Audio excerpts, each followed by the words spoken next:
नमस्कार सभी को, मैं Navneet Gautam's classes of physics में आप सभी का स्वागत करता हूं।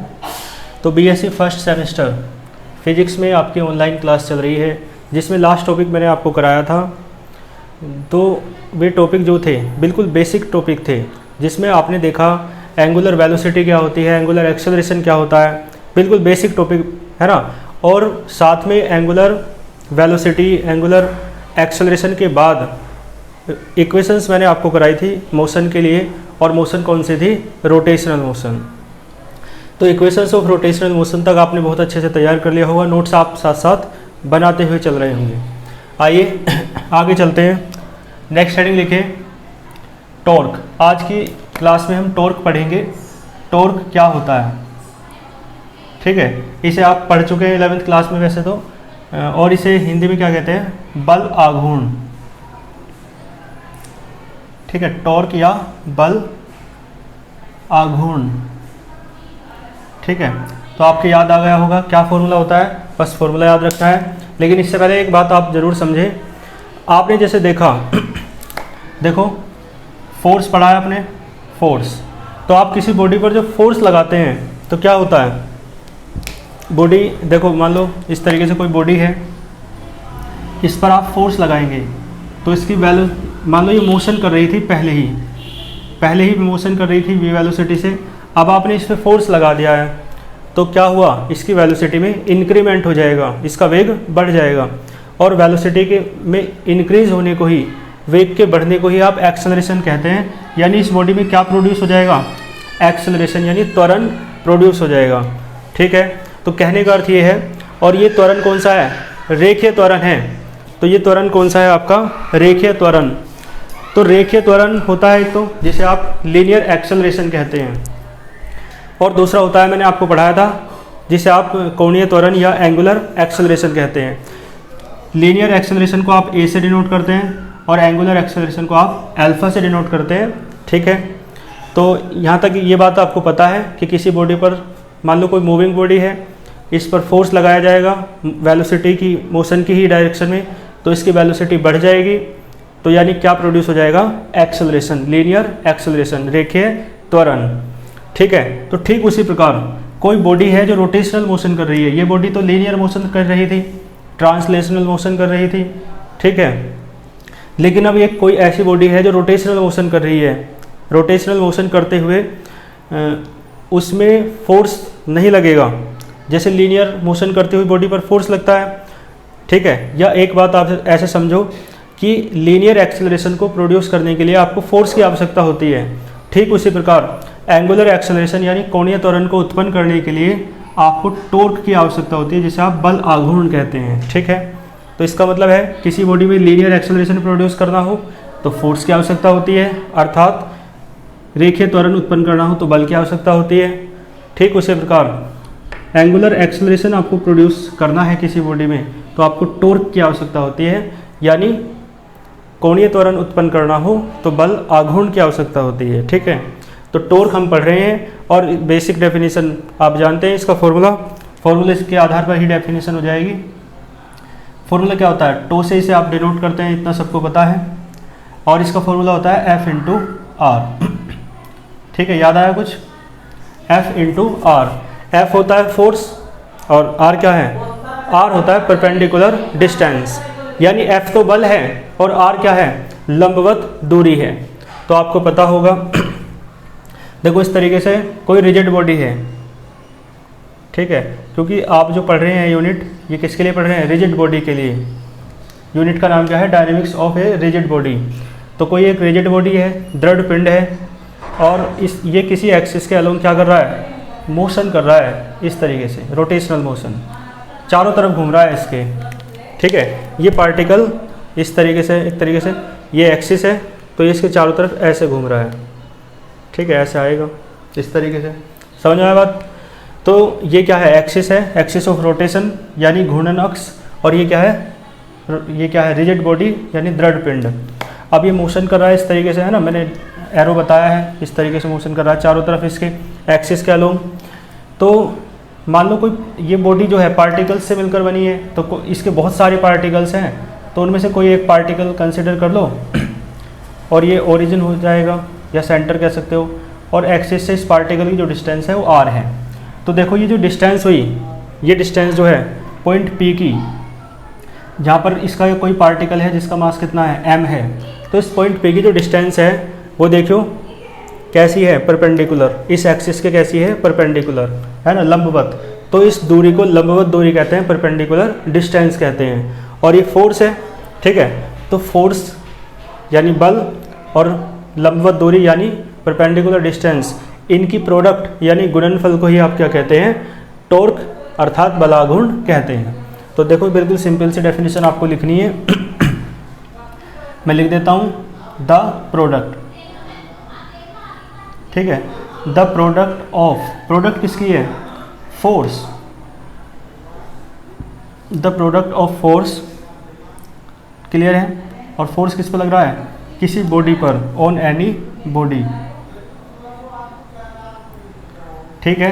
तो the product of force on any body, और साथ में क्या आएगा, the product of force on any body, और साथ में देखो क्या आएगा, एक तो प्रोडक्ट किसकी है, फोर्स की, जो किसी बॉडी पर लग रहा है, एंड, और इसके साथ आएगा आपका आर, आर क्या है, perpendicular distance, and perpendicular distance, ठीक है, एंड परपेंडिकुलर डिस्टेंस।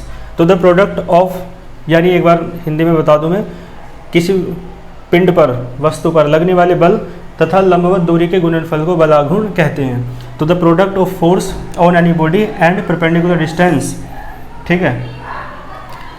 देखो परपेंडिकुलर डिस्टेंस किसकी है, परपेंडिकुलर डिस्टेंस यानी कैसी है, डिस्टेंस परपेंडिकुलर है एक्सिस के, फोर्स के परपेंडिकुलर है, ठीक है। तो ध्यान दो, फोर्स हुआ एफ, आर क्या हुआ, परपेंडिकुलर डिस्टेंस, और इन दोनों के बीच में इनटू आ रहा है, इसे ही क्या कहते हैं, मल्टीप्लिकेशन या प्रोडक्ट, और इसे ही आप क्या कहेंगे, इज नोन एज,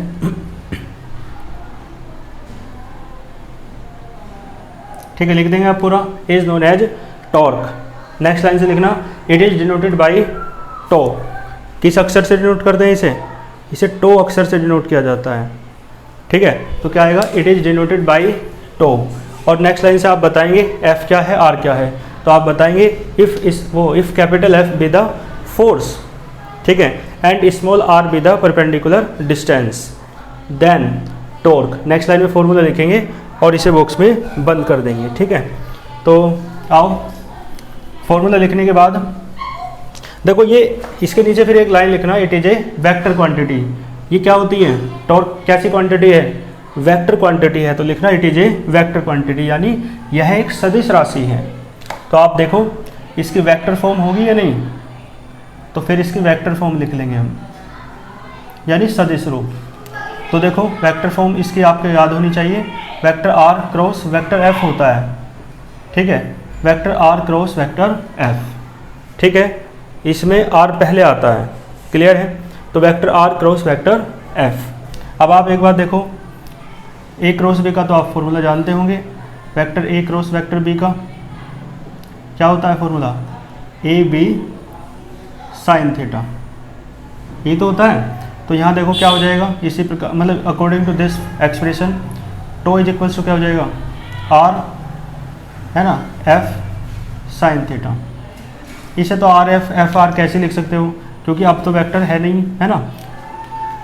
तो टो बराबर क्या होता है, आर एफ साइन थीटा। और आप यहाँ पे लिख सकते हैं वेयर थीटा किस किस के बीच का एंगल है, थीटा बराबर है angle between, angle vector R के और वेक्टर एफ के बीच का एंगल है जी, थीटा, ठीक है। आइए इसकी यूनिट और डायमेंशन पे बात कर लेते हैं। यूनिट यानी मात्रक, तो इसकी यूनिट बताओ क्या है, फोर्स की क्या होती है, न्यूटन, सबको पता है, और डिस्टेंस है ये तो परपेंडिकुलर डिस्टेंस हो भले ही, लेकिन है तो डिस्टेंस यानी दूरी, इसकी यूनिट होती है मीटर। तो टॉर्क की यूनिट क्या हो जाएगी, न्यूटन मीटर। इसे आप शॉर्ट में ऐसे भी लिख सकते हो, है ना, न्यूटन मीटर। और देखो डायमेंशन बताओ, यानी विमा,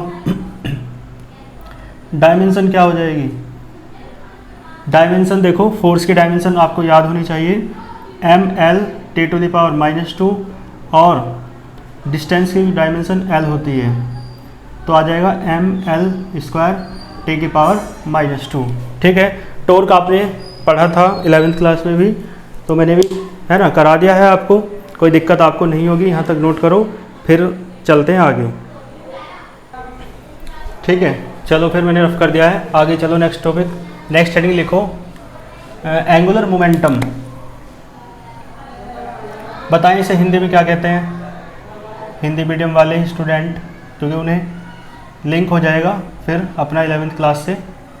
एंगुलर मोमेंटम देखो इसे हिंदी में कहते हैं, आपको पता चल रहा होगा इतना तो कि एंगुलर को क्या कहते हैं, कोणीय, क्योंकि एंगुलर एक्सेलरेशन को हमने कोणीय वेग कहा, वो कोणीय त्वरण कहा था ना, और मोमेंटम होता है संवेग, कोणीय संवेग। ठीक है, अब तो सबको क्लियर हो गया होगा, कोणीय संवेग सबने पढ़ा है। और एंगुलर मोमेंटम क्या होता है देखें, फॉर्मूला क्या होता है, आपने एक पढ़ा था रेखीय संवेग, जिसे आप लीनियर मोमेंटम कहते हैं, उसे स्मॉल p से डिनोट करते हैं। और लीनियर मोमेंटम का फॉर्मूला था रेखीय संवेग का p = m/v। तो मास और वेलोसिटी की प्रोडक्ट को आप लीनियर मोमेंटम कहते हैं। लेकिन यहाँ क्या है यहाँ है आपका एंगुलर मोमेंटम। तो एंगुलर मोमेंटम को या तो आप l से डिनोट करते हैं या आप j से डिनोट करते हैं। ठीक है, चलो किसी से भी कर लेना, आप कंफ्यूज मत होना, है ना, दोनों लिखवा दूंगा मैं, कभी एग्जाम में किसी और तरीके से आ जाए। तो देखो l से डिनोट कर लो, तो l बराबर होता है p × r। ये फॉर्मूला भी आपने पढ़ा होगा 11th क्लास में। ठीक है, l बराबर क्या होता है, p × r। p क्या है, लीनियर मोमेंटम है यानी रेखीय संवेग है, r क्या है, उसी प्रकार है बिल्कुल परपेंडिकुलर डिस्टेंस। तो इन दोनों की प्रोडक्ट के अनुसार आप डेफिनेशन लिखें और मुझे बताएं, मतलब अपने आप को ही बताएं। ठीक है, तो आपने लिखो जल्दी और अपने आप देखो, है ना। बाकी देखो मैं इसकी डेफिनेशन दूसरे तरीके से करा देता हूँ, वो तो आप लिख ही लेंगे कि ये डिस्टेंस है और ये क्या है, लीनियर मोमेंटम है, इनकी प्रोडक्ट को ही आप क्या कहते हैं, एंगुलर मोमेंटम कहते हैं। लेकिन एक दूसरा मेथड देखो, देखो किसी भी फिजिकल क्वांटिटी में r से मल्टीप्लाई हो जाती है ना, तो उसे मोमेंट कहा जाता है। क्या कहा जाता है, मोमेंट, यानी आघूर्ण कहा जाता है, आघूर्ण। ठीक है, क्लियर है, मोमेंट यानी आघूर्ण। तो इसमें देखो लीनियर मोमेंटम में r से मल्टीप्लाई हो रही है, तो ये लीनियर मोमेंटम का क्या है, मोमेंट है। ठीक है, तो यानी r से मल्टीप्लाई हो रही है, तो इसे क्या कहेंगे, मोमेंट, यानी आघूर्ण।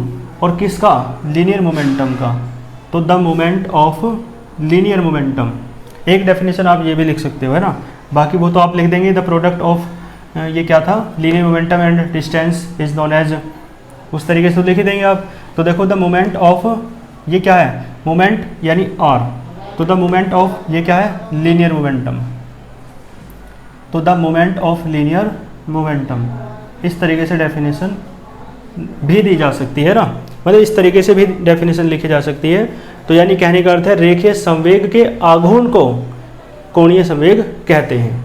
तो the moment of linear momentum, और लीनियर मोमेंटम किसका है, किसी बॉडी का है, of any body is known as, लिख देंगे ना।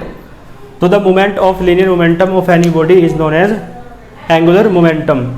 नेक्स्ट लाइन से लिखना, it is denoted by capital L और कैपिटल J, दोनों में से किसी एक से डिनोट करते हैं। किसी बुक में कुछ मिलता है, किसी में कुछ मिलता है। ठीक है, दोनों ही आप याद रखेंगे, कैपिटल L से डिनोट कर सकते हैं या कैपिटल J से।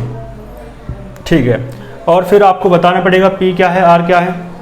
मैंने आपको बताया P है रेखीय संवेग, लीनियर मोमेंटम, R है डिस्टेंस। तो आप लिखेंगे नेक्स्ट लाइन से, इफ़ P B माने इज, है ना, B की वर्ब होती है। तो इफ़ P बी द, इस तरीके से, है ना, if P be the linear momentum and R be the distance, then angular momentum. तो नेक्स्ट लाइन में क्या लिखोगे आप, फॉर्मूला लिखोगे और इसे बॉक्स में बंद कर देंगे। ठीक है, हाँ इसकी वेक्टर फॉर्म देख लो। हाँ नीचे लिखना it is a vector quantity, ये भी वेक्टर क्वांटिटी होती है, सदिश राशि होती है ना, जो क्या है, एंगुलर मोमेंटम। तो इसकी वेक्टर फॉर्म भी होगी। तो आइए इसकी वेक्टर फॉर्म देख लेते हैं। देखो वेक्टर फॉर्म क्या हो जाएगी इसकी, वेक्टर फॉर्म हो जाएगी उसी प्रकार, है ना, वेक्टर L बराबर vector R cross vector P। बिल्कुल उसके जैसा ही तो है, टॉर्क की तरह। ठीक है, टॉर्क में कैसा था, vector R cross vector F. ठीक है, उसी के जैसा है। देखो वहाँ पर फोर्स था, यहाँ लीनियर मोमेंटम है। और इसे आप लिख सकते हो उसी फॉर्मूले के अकॉर्डिंग, एल बराबर आर पी साइन थीटा। और फिर आप वेयर करके लिख दो, where theta be the angle between vector R and vector P. Theta किस किस के बीच का एंगल है, वेक्टर आर और वेक्टर पी के बीच का एंगल है, कौन है ना। आइए यूनिट और डायमेंशन देख लेते हैं। देखो यूनिट क्या हो जाएगी, मात्रक। देखो पी की यूनिट क्या होती है, पी क्या है, लीनियर मोमेंटम। और लीनियर मोमेंटम का फॉर्मूला है m इंटू वी। तो m की क्या होती है यूनिट, किलोग्राम। v की होती है मीटर पर सेकंड। और अब r भी आ रहा है, और r क्या है, मीटर। डिस्टेंस की मीटर होती है ना, तो इसकी यूनिट हो जाएगी किलोग्राम मीटर स्क्वायर पर सेकंड। ठीक है, और इसके डायमेंशन बताएं, यानी विमा। ठीक है, तो ये छोटे छोटे काम तो आप कर लिया करो, है ना, अपने आप करा करो, मेरे साथ साथ आगे आगे करा करो। देखो अपने आप पे विश्वास रखा करो आप, है ना भाई। देखो हर कोई विशिष्ट होता है, कोई किसी से कम थोड़ी ना होता है। लेकिन हमारे मन में कई बार ऐसी धारणा आ जाती है कि हम कम हैं दूसरे से, है ना, और दूसरा तो इंटेलिजेंट है, या जिससे किसी से आप तुलना करने लगते हैं। तो अपनी तुलना मत कीजिए किसी से, है ना, कभी भी, क्योंकि हर कोई विशिष्ट होता है। अरे होगा कोई अपने लिए होगा, है ना। तो अहंकार भी नहीं करना, तो ये नहीं कहना कभी भी कि मैं सबसे श्रेष्ठ हूँ, लेकिन ये ज़रूर कहना है कि मैं किसी से कम नहीं हूँ। जिस काम को कोई और कर सकता है उस काम को मैं भी कर सकता हूँ, हमेशा यह कर सकती हूँ, ऐसा हमेशा सोचना है। ठीक है, चलो तो देखो डायमेंशन विमा क्या आ जाएगी, आप देखें पी की विमा क्या होती है, according to this M L T to the power -1। ये तो मोमेंटम की, लीनियर मोमेंटम की डायमेंशन है। और आर की डायमेंशन भी आएगी मल्टीप्लाई में, आर यानी एल। तो इसकी डायमेंशन आई आपकी M L square T to the power -1। ठीक है, चलो यहाँ तक नोट करो, फिर आगे चलते हैं। चलें फिर आगे, चलो नेक्स्ट हेडिंग लिखो। देखो मैंने आपको टॉर्क पढ़ाया इस क्लास में, लीनियर मोमेंटम पढ़ाया, अब दोनों के बीच रिलेशन पढ़ेंगे, है ना, यानी दोनों के बीच संबंध।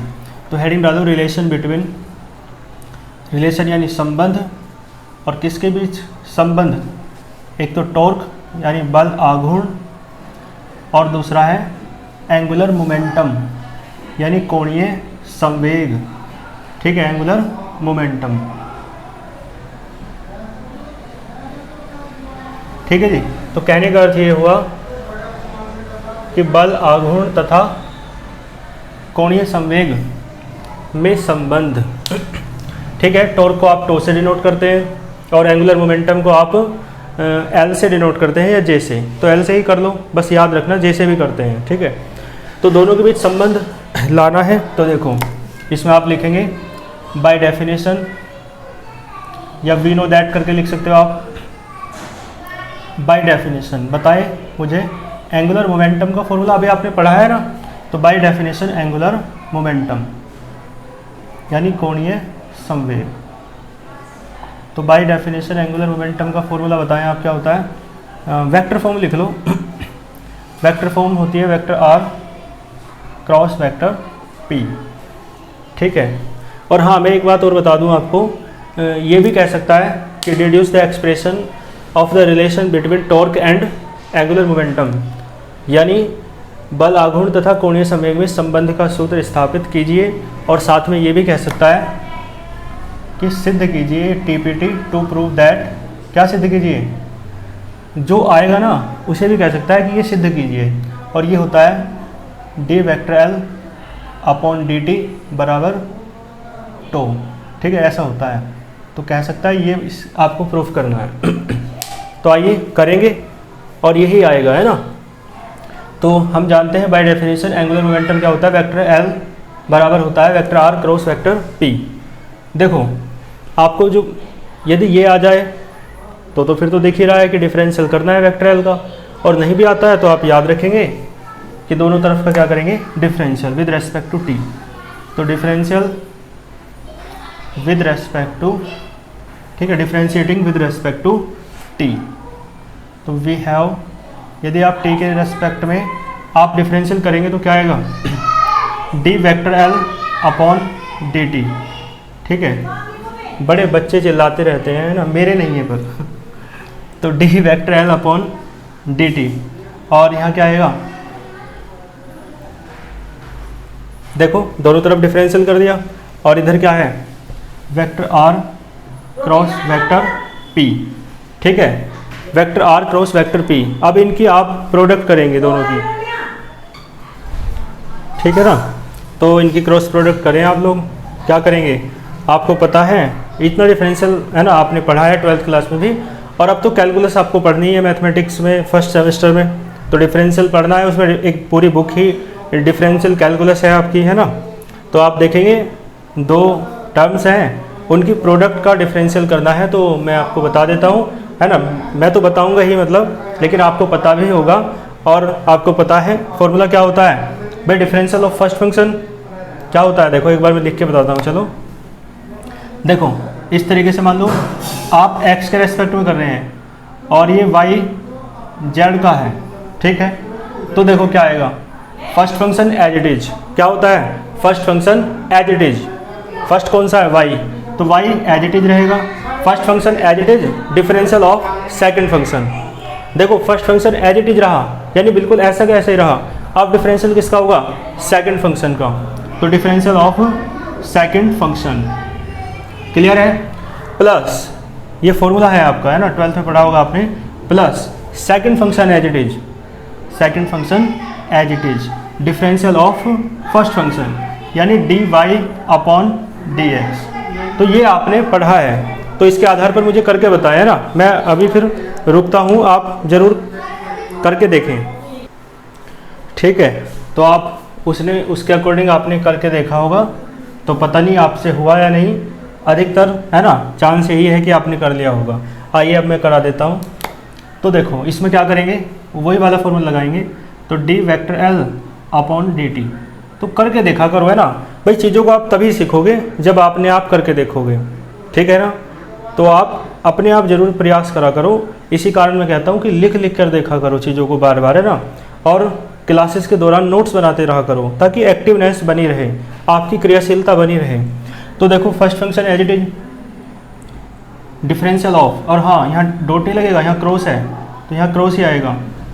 तो first function as it is, differential of second function, तो differential of second function, plus देखो second function as it is, लेकिन यहाँ पर देखो सेकंड फंक्शन जेड पहले लिख लिया था, और इसमें ऑर्डर नहीं बदल सकते आप, जो पहले है वो पहले ही रहेगा, जो बाद में है वो बाद में रहेगा।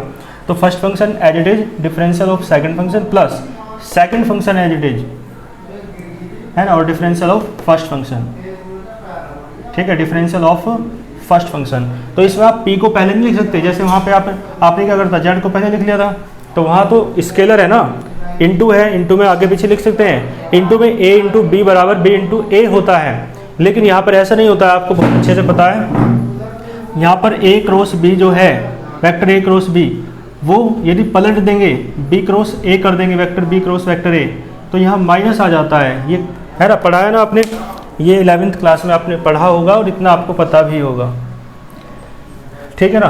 तो यहाँ से बात समझ आई। देखो first function as it is, differential of second function, एक बार मैं हिंदी में बताऊँ, पहले का अवकलन, दूसरा क्या हुआ, वो पहला ऐसा कैसे ही दूसरे का अवकलन, और फिर दूसरा ऐसा कैसे ही पहले का अवकलन, ठीक है। चलो तो देखो क्या हो जाएगा, आगे लिखो D vector L upon D T, और बराबर देखो क्या करेंगे, D P upon D T. तो एक काम कर लो, पी की जगह एम वी रखेंगे, पी की जगह क्या रखो, एम वी, ठीक है। पी की जगह आपने रख लिया एम वी, एम तो वेक्टर क्वांटिटी नहीं है, स्केलर है, उस पर वेक्टर नहीं लगेगा। वी क्या है, वेलोसिटी है, वेक्टर क्वांटिटी है, यानी सदिश राशि होता है वेग, तो वेक्टर लगेगा उस पर, है ना।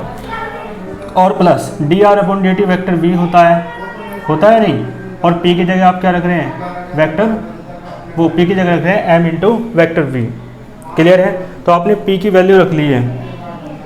अब आप एक बात देखेंगे, देखो ध्यान देना, p की जगह हमने क्या करा है, जो जो करा है ना साइड में लिख दो। तो p की जगह हमने क्या किया है, p की जगह रखा है m इंटू वैक्टर v, और साथ में dr अपॉन dt, dr क्या है, डिस्प्लेसमेंट, अपॉन टाइम इंटरवल, ये होता है वेलोसिटी। भाई ये क्या है, विस्थापन है ना, और ये क्या है, समयांतराल। विस्थापन बटे समयांतराल क्या होता है, वेग होता है, वेलोसिटी है ना। डिस्प्लेसमेंट अपॉन टाइम इंटरवल क्या होता है, वेलोसिटी।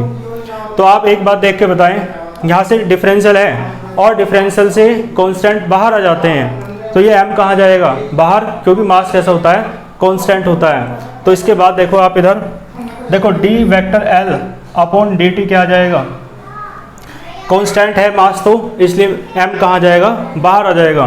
तो देखो वेक्टर r क्रॉस m तो बाहर आ गया, और ये बचेगा आपका d vector v upon dt, ठीक है, और प्लस m बाहर लिख लो क्योंकि m क्या है, कांस्टेंट है, और ये बचेगा vector v cross vector v, vector v cross vector v। तो vector v cross vector v कितना हो जाएगा, आप समझ सकते हैं कितना हो जाएगा, 0 हो जाएगा। ठीक है, 0 क्यों हो जाएगा, क्योंकि आपने पढ़ा है सेम वेक्टर की प्रोडक्ट करते हैं ना, सेम वेक्टर की प्रोडक्ट क्या आती है आपकी, 0 आती है। सेम वेक्टर की प्रोडक्ट हमेशा 0 आती है, ये आपने 11वीं क्लास में पढ़ा है। ठीक है, तो आप समझ सकते हैं जो क्या होता है, सेम वेक्टर होते हैं उनके बीच प्रोडक्ट करते हैं, क्रॉस प्रोडक्ट, वो कितनी आती है, 0। और देखो ये कैसे है, मैं आपको एक बार बता भी देता हूँ। जैसे वेक्टर ए है ये, तो दूसरा वेक्टर भी क्या है, वेक्टर ए है, तो दोनों वेक्टर एक दूसरे के ऊपर हैं ना, इस तरीके से ओवरलैप्ड करते हैं। ठीक है, इस तरीके से, तो दोनों की डायरेक्शन सेम है, तो उनके बीच एंगल कितना होगा, थीटा, 0 होगा। और vector A cross vector A, आपको बताया vector A cross vector B का फॉर्मूला होता है ए बी साइन थीटा, तो यहाँ आएगा ए बी साइन 0 आएगा। भाई थीटा तो 0 है ना, और साइन 0 की वैल्यू 0 होती है, तो वेक्टर ए क्रॉस वेक्टर ए कितना आया, 0 आ गया जी। तो ये बात आप याद रखेंगे, सेम वेक्टर्स के बीच क्रॉस प्रोडक्ट करेंगे तो कितना आएगा, 0 आएगा। क्रॉस प्रोडक्ट यानी सदिश गुणनफल, समान सदिशों के बीच जब करते हैं तो कितना आता है, 0। तो D L upon D T बराबर कितना आया, वेक्टर आर क्रॉस, देखो D V upon D T तो ए हो जाता है, आपको पता है, और ये कितना हो जाएगा, एम इंटू 0। ठीक है, साइड में आप लिख सकते हैं बिकॉज क्या होता है, डी वेक्टर, वो D vector V upon D T बराबर क्या होता है, वेक्टर ए। ठीक है, देखो डी वेक्टर भी क्या है, चेंज इन वेलोसिटी, और अपॉन में डी टी क्या है, टाइम इंटरवल। तो आपको एक बात पता है, change in velocity upon time interval क्या होता है, एक्सेलरेशन होता है, यानी वेग में परिवर्तन बटे समांतराल क्या होता है, त्वरण होता है, रेखीय त्वरण। तो ए हो गया, ठीक है, ये तो 0 हो गया। अब आप देखो, आपने पढ़ा है न्यूटन सेकंड लॉ, एफ बराबर एम में होता है ना, तो एम में क्या हो जाएगा, एफ हो जाएगा। तो D vector L upon D T बराबर हो जाएगा vector R cross vector F. ठीक है, और ये तो पढ़ा है अभी तो पढ़ा है फॉर्मूला, आपने पढ़ा है ये टॉर्क का फॉर्मूला होता है, टॉर्क यानी बल आघूर्ण का फॉर्मूला होता है ये। ठीक है, तो ये फॉर्मूला किसका है, टॉर्क का, तो यहाँ से ये टो हो जाएगा। तो D vector L upon D T आपका कितना आएगा, वेक्टर टो। ठीक है, यही तो आपको प्रूफ करना था, D vector L upon D T क्या आ जाएगा, टो। तो इसमें आप हैंस करके लिखेंगे, आप हैंस करके मैं क्या लिखूँगा, आपको पता है डी वेक्टर एल का क्या अर्थ है, डी का मीन्स चेंज है, वेक्टर एल है लीनियर वो एंगुलर मोमेंटम, और डी टी क्या है, अपॉन में डी टी आ जाता है, तो मैंने बता रखा है टाइम रेट कहते हैं उसे, और टो क्या है, टाइम वो टॉर्क क्या है, टॉर्क, टो क्या है, टॉर्क है। तो इसमें आप हैंस करके लिखो, hence the time rate of change in angular momentum is equal to torque. ठीक है, हैंस करके लिख देना। तो ये डेरिवेशन आपका मैंने प्रूफ कर दिया है और हैंस करके लिखवा दिया है। और जो मैंने हैंस करके लिखवाया है ना, तो कई बार ये भी कह सकता है प्रूफ करवाने में, 3 तरीके से इस क्वेश्चन को पूछ सकता है, और ये इंपॉर्टेंट है, इस पर इंपॉर्टेंट लिखो, ये अच्छा क्वेश्चन है बहुत, तो ध्यान दो। इस तरीके से पूछ सकता है कि डिड्यूस या obtain the expression of relation between torque and angular momentum. दूसरा तरीका ये है पूछने का, और तीसरा तरीका इसी की लैंग्वेज बना के पूछ सकता है, आपसे कह सकता है टू प्रूव दैट या TPT the rate of change in angular momentum is equal to torque. ठीक है, तो 3 तरीके से इस क्वेश्चन को पूछ सकता है, इसे नोट करिए, फिर आगे चलते हैं। ठीक है, फिर अगले क्वेश्चन पे चलते हैं। तो मैं इसे रफ कर देता हूँ, देखो। ठीक है, अगला क्वेश्चन, अगली हेडिंग लिखें आप, एंगुलर मोमेंटम निकालेंगे और किस पार्टिकल का या किस बॉडी का, एक ऐसी बॉडी है जो मोशन कर रही है, ठीक है, और कैसी वेलोसिटी से, कांस्टेंट एंगुलर वेलोसिटी से मोशन कर रही है। ठीक है, तो हेडिंग लिखें आप, हेडिंग क्या हो जाएगी, एंगुलर मोमेंटम आपको निकालना है यानी कोणीय संवेग। तो हेडिंग है एंगुलर मोमेंटम, ठीक है, यानी कोणीय संवेग ऑफ ए बॉडी या ऑफ ए पार्टिकल, एक ऐसी बॉडी या ऐसे कण पार्टिकल का है एंगुलर मोमेंटम जो मोशन कर रहा है, मूविंग, ठीक है, जो मोशन कर रहा है मूविंग विद कांस्टेंट वेलोसिटी, और उसकी वेलोसिटी कैसी है, कांस्टेंट है। ठीक है, मूविंग विद कांस्टेंट वेलोसिटी। ठीक है जी, तो हेडिंग लिखो, angular momentum of a body moving with constant velocity. तो इसका देखो क्या हो जाएगा, यानी नियत वेग से गति करते हुए कण या पिंड का कोणीय संवेग। ठीक है, हिंदी और इंग्लिश दोनों मैंने आपको हेडिंग बता दी है। अब इसे सॉल्व करेंगे। तो देखो, इसके सॉल्यूशन के लिए आपको कुछ नहीं करना, आपको बस एक काम करना है। ठीक है, मैं आपको बता दूं इसके सॉल्यूशन के लिए, ये मैं आपके लिए रफ कर देता हूँ, ये आपको नोट नहीं करना था, ये तो फॉर्मूला है, आप चाहे ऊपर को नोट कर लो यदि आपको नहीं पता है तो। देखो, इसके सॉल्यूशन के लिए आपको क्या करना है, इसके सॉल्यूशन को, यानी यहाँ तक बिल्कुल सेम रहेगा, है ना। तो मैं नीचे का रफ कर रहा हूँ जो अलग है केवल, तो बस, है ना, यहाँ से अलग हो जाएगा, यहाँ तक बिल्कुल सेम रहेगा जी। और यहाँ तक का ये डेरिवेशन आप समझ चुके हैं बहुत अच्छे से। तो अब देखो, यहाँ पे आप पता है उसने क्या कहा, उसने ये कहा कि जो लीनियर मोमेंटम, वो एंगुलर मोमेंटम है वो निकालना है आपको। तो आपको एंगुलर मोमेंटम निकालना है, और किस बॉडी का, जो कांस्टेंट वेलोसिटी से चल रही है। ठीक है, तो कांस्टेंट वेलोसिटी से बॉडी चल रही है। तो आप देखें, यहाँ तक कर लो बस, है ना। शायद मुझे लगता है इसकी भी ज़रूरत नहीं है, क्योंकि अंदर ही dv/dt कितना हो जाएगा, जो वेलोसिटी। ठीक है, यहाँ तक करने की आवश्यकता है, उसके बाद मैं कर देता हूँ। ठीक है, तो आप यहाँ तक नोट कर लो बस, उसके बाद मैं कर देता हूँ।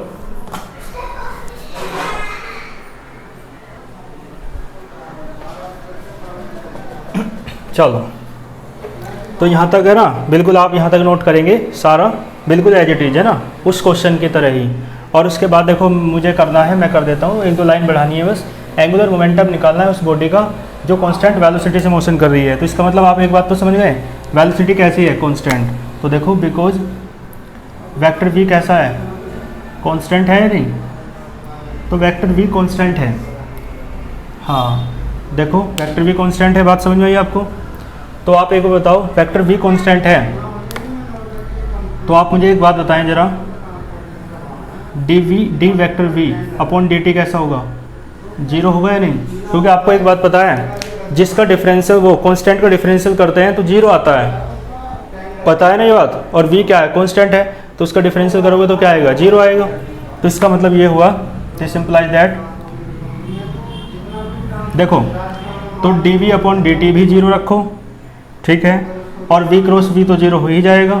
तो ये बचेगा डी वेक्टर l/dt बराबर ये वेक्टर r क्रॉस m, और ये कितना हो गया, ये ब्रैकेट में लिख लो आप चाहे, जीरो और plus m, v cross v तो जीरो हो गया, तो सारा जीरो हो गया नहीं। तो d वेक्टर l/dt आपका आया जीरो। और आपको क्या निकालना है, एंगुलर मोमेंटम यानी l निकालना है उस बॉडी के लिए जो कांस्टेंट वेलोसिटी से मोशन कर रही है। तो वेलोसिटी कांस्टेंट है, ये तो हमने यूज कर ही लिया। अब इसका लीनियर एंगुलर मोमेंटम निकाल दो, तो dl/dt है जीरो। तो आपको एक बात बताई मैंने, पता है आपको ये बात, कि जिसका डिफरेंशियल जीरो होता है, वो ध्यान देना, जो कांस्टेंट है उसका डिफरेंशियल जीरो होता है, और इसका अपोजिट भी है, जिसका डिफरेंशियल जीरो है ना, v का डिफरेंशियल जैसे यहाँ जीरो है, तो v क्या है, कांस्टेंट। तो इसका मतलब जिसका डिफरेंशियल जीरो है वो क्या होता है, कांस्टेंट। तो इसी प्रकार यहाँ पे l का डिफरेंशियल क्या है, जीरो, इसका मतलब l क्या होगा, कांस्टेंट होगा। तो देखो क्या आ जाएगा, वेक्टर l बराबर आ जाएगा कांस्टेंट। ठीक है, वेक्टर l बराबर क्या आ जाएगा, कांस्टेंट। आपको यहाँ तक, है ना, नोट करना है बस, ये अब ये क्वेश्चन पूरा हुआ, यही आपको लाना था, है ना। तो एंगुलर मोमेंटम जो है वो कितना होता है, कांस्टेंट होता है। किसका, एक ऐसी बॉडी का जो क्या कर रही है, कांस्टेंट वेलोसिटी से मोशन कर रही है। ठीक है, तो हैंस करके लिख देना, hence the angular momentum of a body moving with constant velocity is constant, यानी वेलोसिटी कांस्टेंट है ना उस बॉडी की, तो उसका एंगुलर मोमेंटम भी कैसा होगा, कांस्टेंट होगा। ठीक है, यहाँ तक ये आपका क्वेश्चन हो गया है।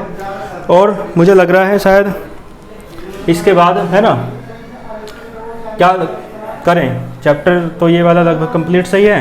अब नेक्स्ट चैप्टर स्टार्ट करेंगे। चैप्टर पे आपको ध्यान नहीं देना, तो हाँ एक न्यूमेरिकल मैं आपको दे देता हूँ। ठीक है, तो आप यहाँ तक नोट करो, मैं एक न्यूमेरिकल आपको घर से दूंगा, उसे आप करके लाना। ठीक है जी, तो आप एक न्यूमेरिकल देख सकते हैं बोर्ड पर। Position vector of A particle, position vector यानी स्थिति सदिश दे रखा है किसी पार्टिकल, किसी कण का, जिसका मास कितना है, m है, एज इतना दे रखा है, पोजीशन वेक्टर इतना दे रखा है। और आगे कहा एंड वेलोसिटी वेक्टर, और वेलोसिटी वेक्टर कितना है, यानी वेग सदिश इतना दे रखा है। तो उसने कहा है एंगुलर मोमेंटम उस पार्टिकल का निकालना है, यानी कोणीय क्या बोलेंगे, कोणीय संवेग निकालना है। ठीक है, एंगुलर मोमेंटम। तो देखो फॉर्मूला मैंने आपको एक बता रखा है। फॉर्मूला क्या है आप जानते हैं, वेक्टर एल है ना, एंगुलर मोमेंटम क्या होता है, वेक्टर एल होता है। इसे आप घर से करके लाएंगे, वेक्टर मतलब है ना, आप तो घर पे ही हैं मतलब आप है ना, इसे मैं आपको नेक्स्ट लेक्चर में बताऊंगा आपको, है ना, इसलिए इतने आप खुद करेंगे। और हाँ एक काम और, खुद करके मुझे व्हाट्सएप पे सेंड करेंगे। ठीक है, व्हाट्सएप ग्रुप में आप होंगे, नहीं है तो आप वीडियो के डिस्क्रिप्शन बॉक्स में जाकर व्हाट्सएप ग्रुप को ज्वाइन कर सकते हैं। वहाँ से आप है ना मुझे सेंड करेंगे इसका सॉल्यूशन, मुझे भी तो पता चले कि है ना कितने स्टूडेंट सीरियसली पढ़ रहे हैं। तो वेक्टर एल क्या होता है, vector R cross vector P. तो देखो वेक्टर पी तो दे नहीं रखा, वेक्टर वी दे रखा है, वेक्टर वी है ये, वेलोसिटी वेक्टर क्या दे रखा है, वेक्टर वी बराबर इतना दे रखा है। और ये पोजीशन वेक्टर है, यानी ये है वेक्टर आर। ठीक है, यानी स्थिति सदिश है और ये वेग सदिश है। ठीक है, दो दे रखे हैं, तो वेक्टर आर तो दे रखा है, वेक्टर पी को आप इस तरीके से लिख लो, आपको पता तो है वेक्टर एम, वो एम इंटू वेक्टर वी लिख लेते हैं। एम को बाहर निकाल लो, तो एम को बाहर निकाल लो तो ये आ जाएगा vector R cross vector V. अब आपको बहुत अच्छे से पता है इसे कैसे सॉल्व करते हैं। भाई मैट्रिक्स बनाते हैं ना, मैट्रिक्स बोलते हैं, डिटर्मिनेंट बोलते हैं, डिटर्मिनेंट जैसे सारणी के बनाते हैं। और कैसे करते हैं आपको पता है ना, आई कैप, जे कैप, के कैप, ऐसे न्यूमेरिकल मैंने आपको कराए होंगे पहले भी, है ना। और बाकी ये मेथड आप जानते हैं सारणी का, डिटर्मिनेंट का, तो आप इस मेथड से करके लाना इस न्यूमेरिकल को। ठीक है, तो मैं आपको इसका आंसर बता देता हूँ। इसका आंसर आप लिखें, ठीक है।